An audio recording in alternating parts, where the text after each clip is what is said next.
Good morning, everyone. We are coming to you live via Facebook streaming, YouTube streaming, and also via Skype. Each one of you is welcome to this live streaming from our studios in Trinidad. Sutras of Vigyan Bhairav Tantra. Be a witness, not a judge. Be a witness, not a judge. Life is total. It's not divided into segments. You are both creator and creation. How? You would have seen in certain movies when they are made, the actor and director is the same. He acts and directs himself. So is the case with you, each one of us. You are the one who presents a particular scene, directs that particular scene, and you act in that scene as well.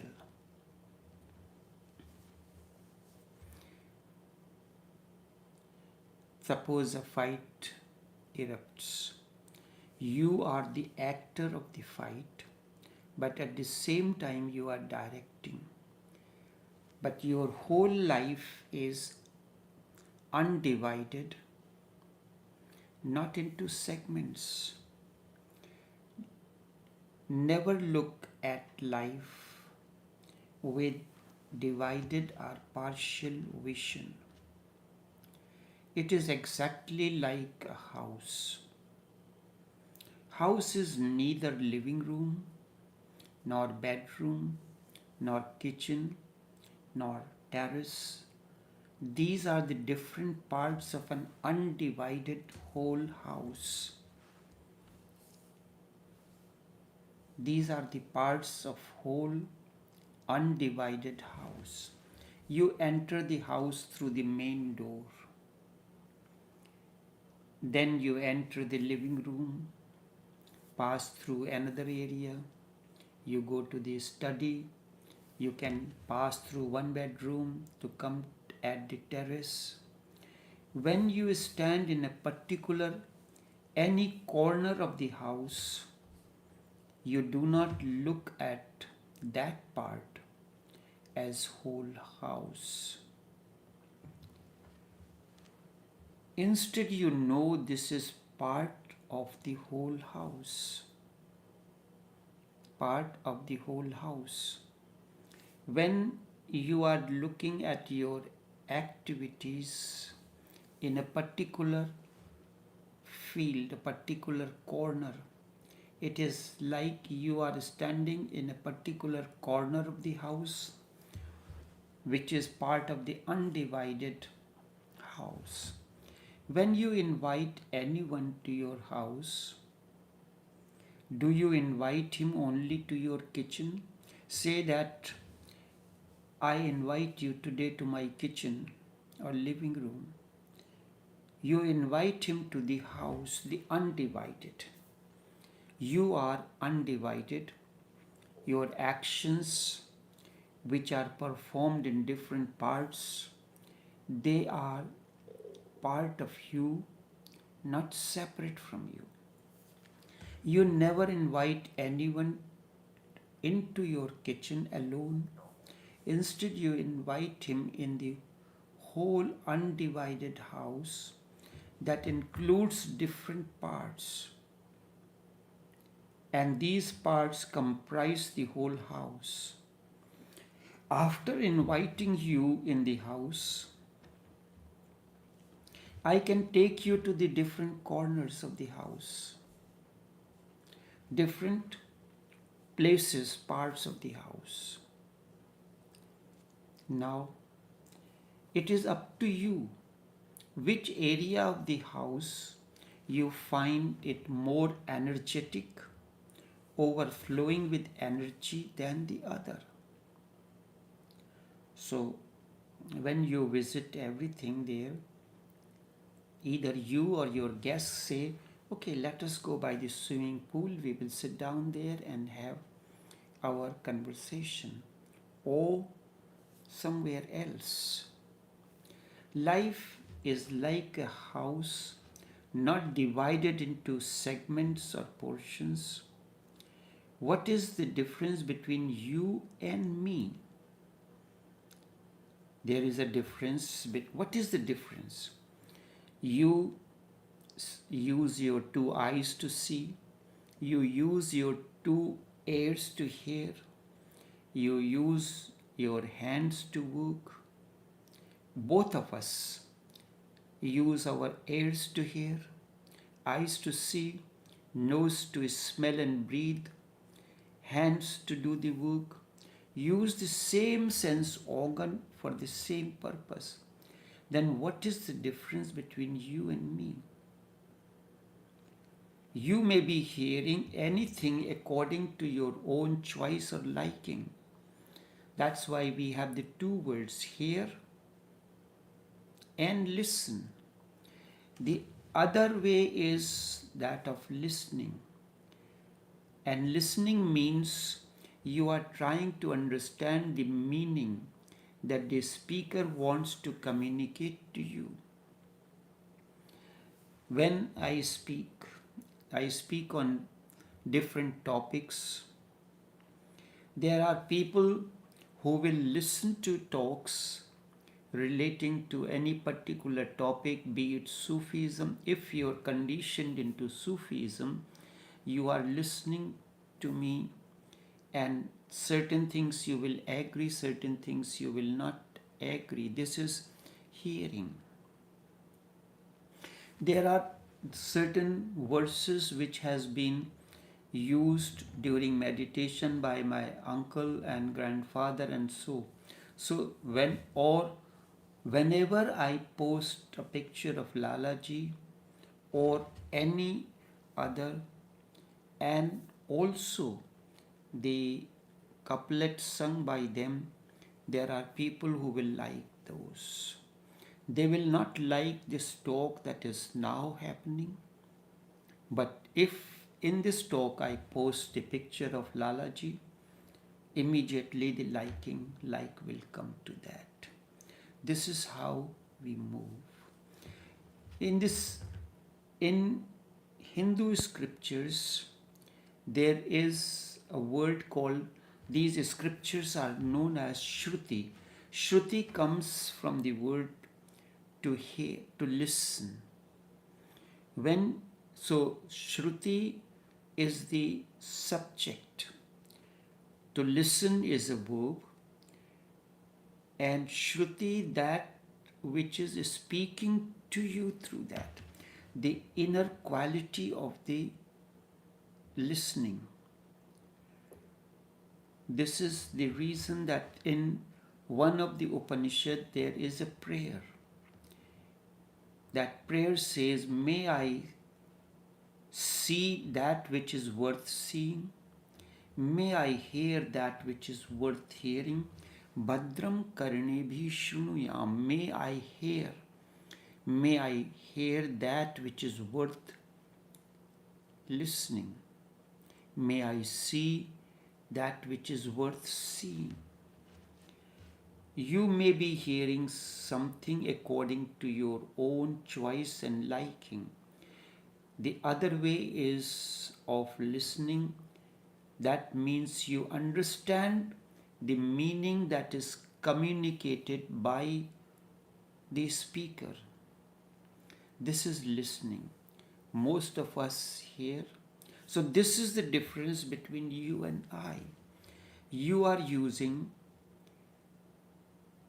the difference between a bandit and a doctor and a surgeon and a chef. All the three are using knife.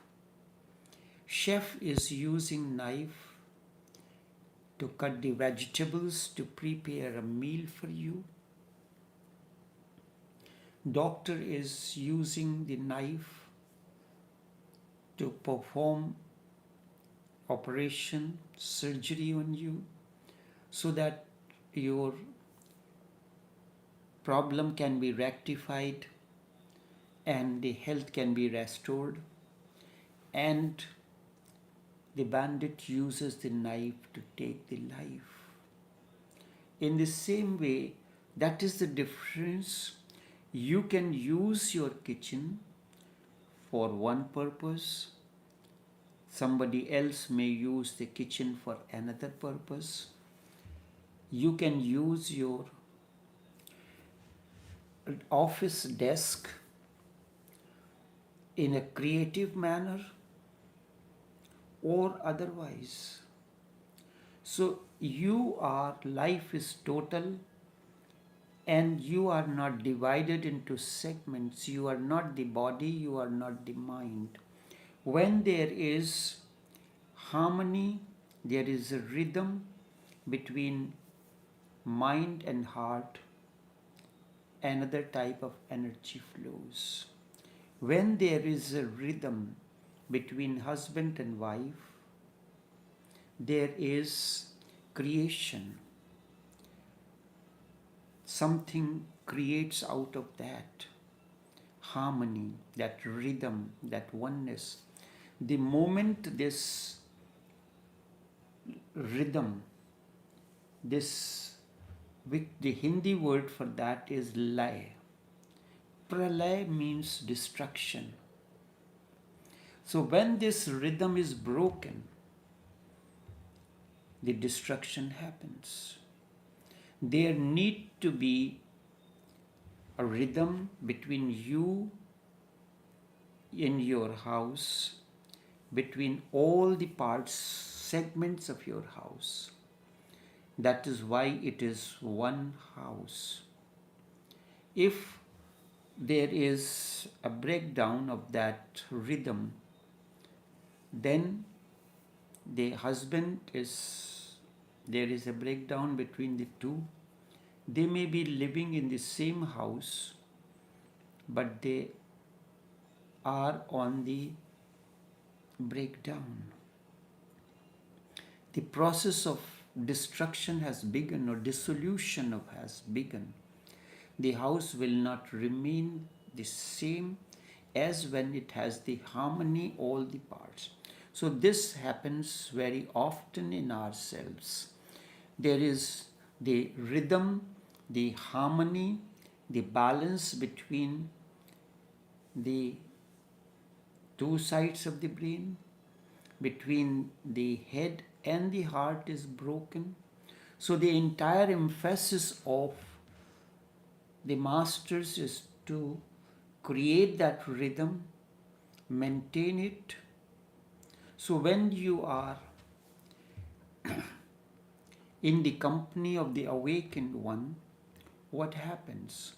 Something of that rubs on you, and process of rhythm or harmony or oneness begins in your life. You are feeling very cold. You come to the room where the heating system is on. So what happened? That you have come in the company of the heating system, and because of that you will feel warmth in you. One moment when you were shivering, you were feeling cold. As soon as you come in the company, let us look at it that way. You have come in the company of you have come to the room where this heating system is on.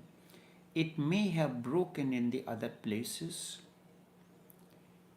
In the every house, every room of the house, this system, the heating system may have broken, but in this particular place, it is intact. So this, this system of harmony is broken, is on the breakdown, or has broken in the outer atmosphere. Wherever you go, you are feeling the shivering, the cold, and all these things. But the moment you come in the company of a master or awakened one, something of him starts comforting him. The environment, the warmth starts comforting you, and process of transformation begins. Then what happens in that company? Your passion becomes compassion, or in Hindi we use the two words. Vasana means lust and upasana means worship. Just see this symphony, Vasana, upasana, rhyming. They are rhyming, but they are totally opposite to one another. The moment you come in the company of such a person, the process of transformation begins. Passion begins to move towards compassion, rhyming, but in totally different nature. Vasana becomes upasana. Upasana means worship or austerity. Vasana means lust. So this continues. That's why, weary and tired from the outer atmosphere, the outside world, you come to the company of an awakened one, things begin to change in you.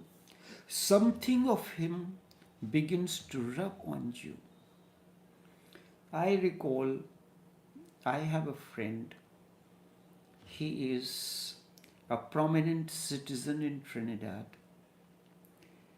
He is the only Bharatnatyam teacher in the country.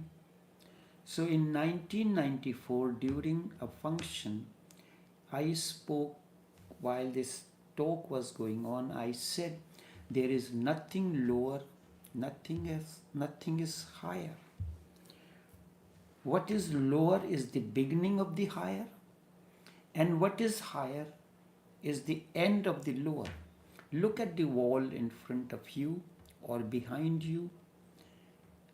Can you tell me which is lower, which is higher? If the lower was not there, higher would not come. And it is because of the lower, the foundation, the first block that led to the next block and height. Yes, of course, for certain practical purposes, you call it lower, higher. When you have to hang a picture, you choose a certain height where the picture will be visible to you. You do your electrical sockets, plug points at a certain height where it is possible. And when you have to do it for the big appliances, like commercial appliances like freezers and so, it has to be at height, because that appliance, the freezer, is so heavy and full of stuff that you cannot move in order to change the plug or unplug it or plug it. It has to be at a height where you can reach it. So that is a totally different things. So there is two aspects of truth, practical and eternal truth. What appears to you to be truth is maybe partial. The practical truth is only a part of the eternal truth. How can I do that? Can I explain to you that? You take a bowl. You would have seen some places they have some kind of metal bowls. They are floating in the ocean for whatever reasons. A certain part of that is above the water. Even when you look at the ship, a certain part of the ship is hidden under the water and a certain part is above. And maybe or floor may be below the surface of the water in the ship,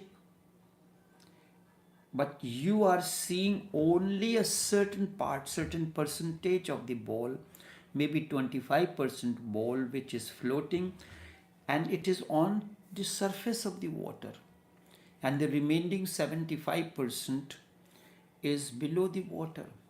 Does it mean that the ball is only 25% of what you are seeing? What you are seeing is practical truth, and what you are not seeing is invisible part of the truth that is hidden from your cognition. Does it not happen? It is hidden from your cognition. Everywhere you look at the vehicle, you see your steering, you see your accelerator, you see your brakes, you see your gear system, you see your music system. Is this alone the truth? When you are sitting inside the car, you do not see the wheel, you do not see the engine, you do not see anything. This is hidden from your cognition for certain purpose. Unless a vision comes to you, the vision of a technician, of an auto electrician or an auto mechanic who opens the bonnet to correct the problems that may cause a breakdown of your vehicle. So master is that technician who is aware of the invisible part that is hidden from your cognition, that aspect of truth which is hidden from your cognition, and makes the correction in that, so that, and as your awareness increases, if you are novice, you now bought a vehicle, you do not know anything about battery, you do not know anything about the engine, you do not know anything about the radiator, so you only know certain part of the vehicle, but it is partial truth, not the whole. And as you become expert, you continue to drive for a certain period of time, then you know the minor breakdowns, you can correct it on your own. If you turn, sometimes it happens, you tumble the ignition key, there is a particular kind of a sound. It may come from the battery not functioning properly, or it can come from any other part. So in the beginning you are not aware, but as your awareness increases, you know, and you call somebody and you know that this is the problem because the battery terminal may be corroded or battery needs changing, so you do a jump start or recharge the battery. The same thing about the other parts. But when you become an expert in that particular field, you can be an auto electrician, you can be an auto mechanic, you can be a person who is an expert in the straightening and painting. So all these are the different aspects. So what you can say, the one that is a straightener and painter, he is the master of straightening and painting. He may have a slight idea of other things, but not everything. Auto electrician is aware of the electrical system of the vehicle. The auto mechanic is in charge, is aware, familiar with the mechanical system, but car is not mere mechanical system, not mere electrical system, nor the outer body, nor the wheels or the tires, it is sum total of that. Everything is totality, but we have cognition of only a part of that. We are aware of only a part of it. So this is truth is eternal, but we are aware of only that aspect which is practical for you. Practical for you. You look at any field, there is an eternal truth. Whether it is cooking, there is an eternal truth about the spices, about the cooking methods according to certain techniques. For instance, you are cooking something using the leafy vegetables, green leafy vegetables. Always maintain the color. In food, your health will remain intact. What we do, we add artificial colors. So, in order to retain the green color of the leafy vegetable, if you are making a gravy where the green leafy vegetable spinach is used, so you blanch it, boil it, and at the same time you keep an ice cold water ready at hand. And in order to retain the green color of the vegetable, leafy vegetable, which is rich source of iron, and you are not adding any contamination, you add a pinch of baking soda, pinch. It will make the green color little more bright and shiny. And as soon as you switched off the flame, you add the cold water. But cold water alone adding to the pot is not enough. You have to keep on stirring so the temperature comes down. Cooking is stopped. And not only that, the color will be retained. And then if you add, while you are cooking, a pinch of turmeric, it brings the brightness to the green color. This is how many of us are aware of this eternal truth about how to maintain the color of the. So these are the technical things. These are the eternal truth. Just cooking something is what goes behind all that. That is part of the eternal truth about any particular thing. So you are familiar with it. Now when you are boiling beetroot, you cannot add baking soda because the configuration, the nature is different. If you add, you will spoil the color of the beetroot. So in that, while it is boiling, you add a dash of vinegar. It will retain and keep the color bright. And if you add baking soda to it, its color will spoil. If you add vinegar to the spinach, the color of the spinach will destroy. Its chlorophyll will destroy. And with the dash trace of baking soda, its green color becomes bright and bubbling, and when you are cooking, you can add a pinch of turmeric. So these are the essential things that goes behind that. We are not interested in those things. We are interested only in the final product. Oh, that person is a good chef. So life is total, but we only see it in segments.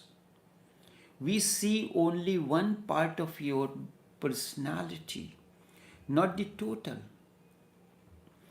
And just as house is total, it has various parts: the entrance, the yard, the garden, the terrace, the swimming pool, the living room, the bedroom, the study, the restrooms, the guest room, and you can stand up in any particular part of the house, and you will feel the oneness of the house, that you are there. So when you come in the company of an awakened one, he is like a house. You come to his one part of the room, that is maybe his writing, maybe you come, you experience his cooking skills, maybe you experience his some other skill. You will feel there is totality, something different about this person. Whether the way he handles the things, the way he handles the ordinary things, it makes a totally a different approach. Even the ordinary things, when he does in such a manner that exhibits his entire being. The rhythm is flowing, rhythm out of his harmony is flowing into whatever things he does. He walks, look at a Buddha walk. You look like it is a meditative walk. It's not like a madman's walk. He lifts something. It's like there is compassion. He is seeing the life bubbling in sentient and insentient objects. Sentient and insentient objects. Just this week, I needed to get some banana. So I went to get on the by the street vendor. So the vendor was on the left hand side. So I drove the vehicle on the left side of the corner, and then didn't realize there was a drain. The part of the road that is covered with a metal sheeting or something, that was not there. So the vehicle went into, and sound came up as if it has hit me. How many times do you feel like that? Compassion for that?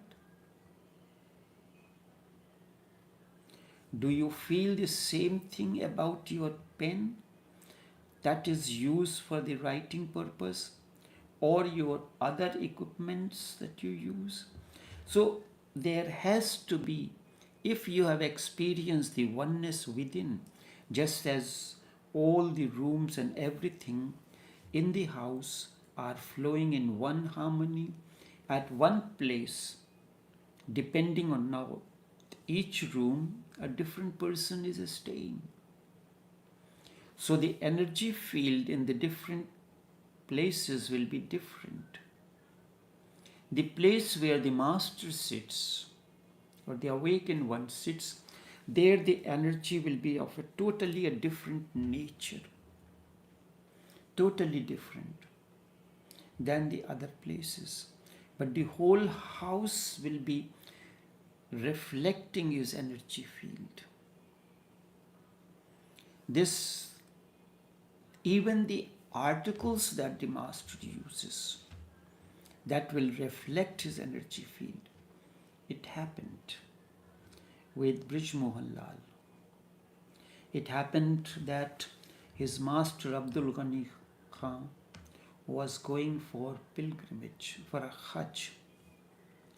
So before going, he was to pass by Brij Mohan Lal. So it was When now the facilities are different, the resources are different. When we go for pilgrimage, we stay in the guest houses or the hotels or specifically created camps, but it was not such.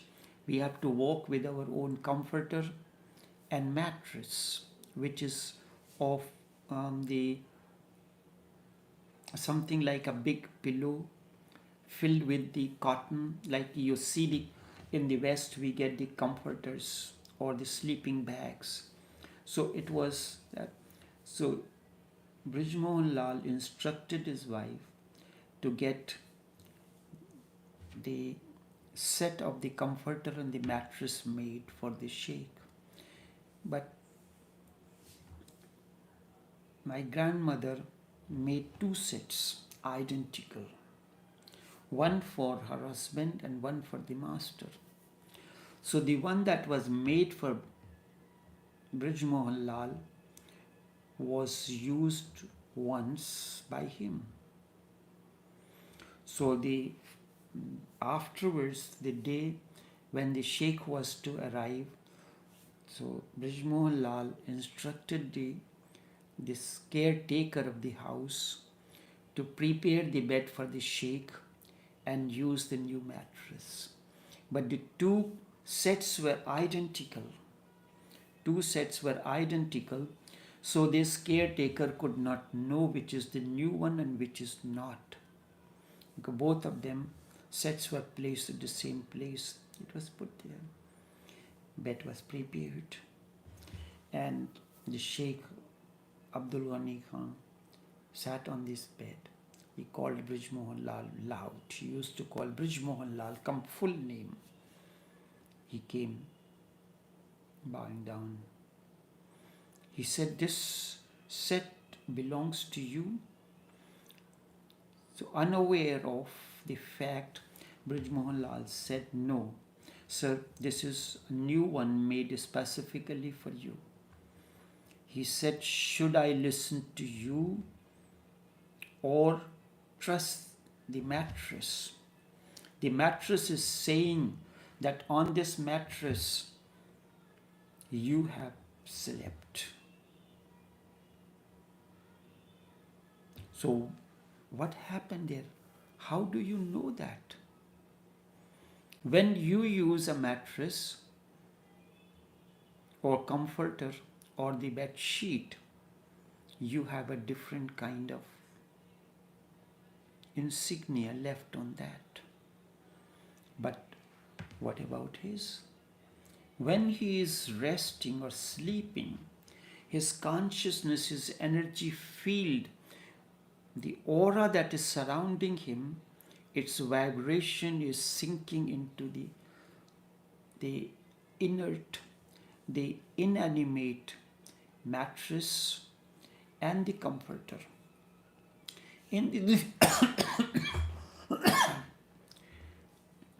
These inanimate that we call at lifeless, they absorb the energy field. The walls, the tables, the rooms, they absorb the energy field of the master. And you can know only if you are sensitive enough. Otherwise, we do not have that kind of vision.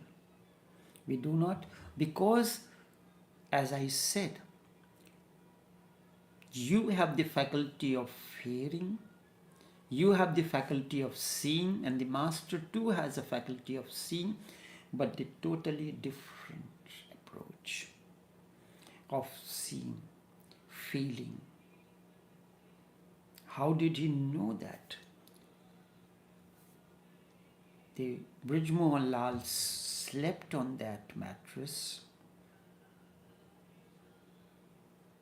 The energy field, his consciousness was, an energy field was absorbed by that.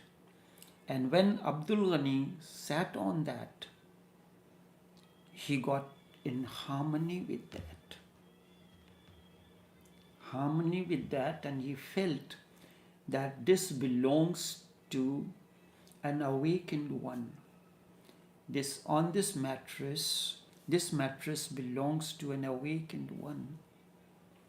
The vibrations are soaked into the place. Rooms, those who have experience, they know even after the master is no more, the place pulsates with his energy field or his tabachu. So this is what is the difference between your feeling and his feeling, your seeing and his seeing, your hearing and his hearing, and that's what makes the difference. Your house may be much bigger, much more spacious, much more elaborate than that of a master, but the comfort that you get in the place of the master, you do not feel at times in your own place, because the harmony, the rhythm in your place at times breaks down. It does not maintain the same flow of energy, because that is why it is a place of worship. Master's place is a place of worship, a totality. I thought that I will be a witness, not the judge from Sutra, but ended up happening. The life is total. So only this much for this morning. Until we meet again, we will take the aspect, be a witness, not a judge. Sutras from Vigyan Bhairav Tantra. Until then, take care and do have a pleasant day.